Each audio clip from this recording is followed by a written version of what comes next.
नीटच्या प्रश्नपत्रिकेच्या सुरक्षेसाठी लष्कराची मदत घेण्याचा विचार संरक्षण मंत्री राजनाथ सिंग यांच्या उपस्थितीत बैठक झाल्याची माहिती।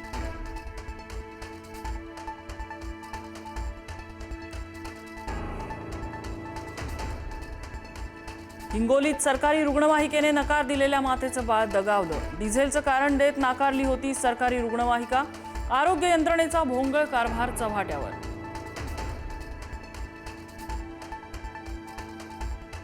मुंबई पुणे नाशिकसह संभाजीनगरमध्ये सीएनजीच्या दरात वाढ। पुण्यात सीएनजी 2.5 रुपयांनी, नाशिकमध्ये 1 रुपये 35 पैशांनी महागलं। वाहनधारकांना पुन्हा फटका।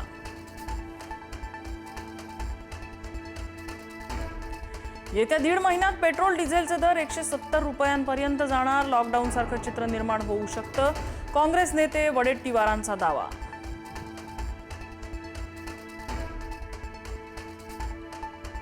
मराठा आरक्षणासाठी उपोषणावर मनोज जरांगे ठाम। 30 मे पासून रखरखत्या उन्हात आमरण उपोषणाला बसणार।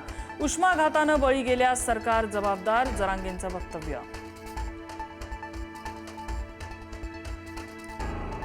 मुख्यमंत्री देवेंद्र फडणवीसांनी घेतली पंतप्रधान नरेंद्र मोदींची भेट। महाराष्ट्रातल्या विकासावर चर्चा। फडणवीसांनी विविध प्रकल्प आणि अभियानांची पंतप्रधानांना दिली माहिती।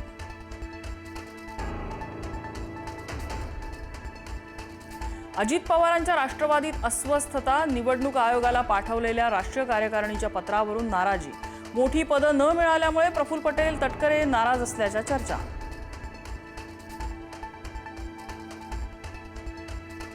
कर्नाटकचे मुख्यमंत्री सिद्धरामय्या यांनी राज्यपालांच्या सचिवांकडे सोपवला राजीनामा।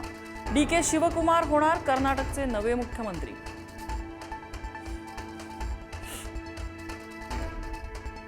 नीट पेपरफुटी प्रकरणी सीबीआय तपासातून मोठी माहिती। मनोज शिरुरे लातूरच्या फ्लॅटवर भरायचे विशेष क्लासेस। प्रल्हाद कुलकर्णी शिरुरेच्या घरात घ्यायचा क्लास। मंगळवेढ्यातील रील स्टार रोहिणी पाराध्यची गळफास घेत आत्महत्या। व्यवस्थापन, आर्थिक ताण, कौटुंबिक वाद यामुळे रोहिणीचा नवऱ्यासोबत तणाव। पोलिसांकडून आकस्मिक मृत्यूची नोंद।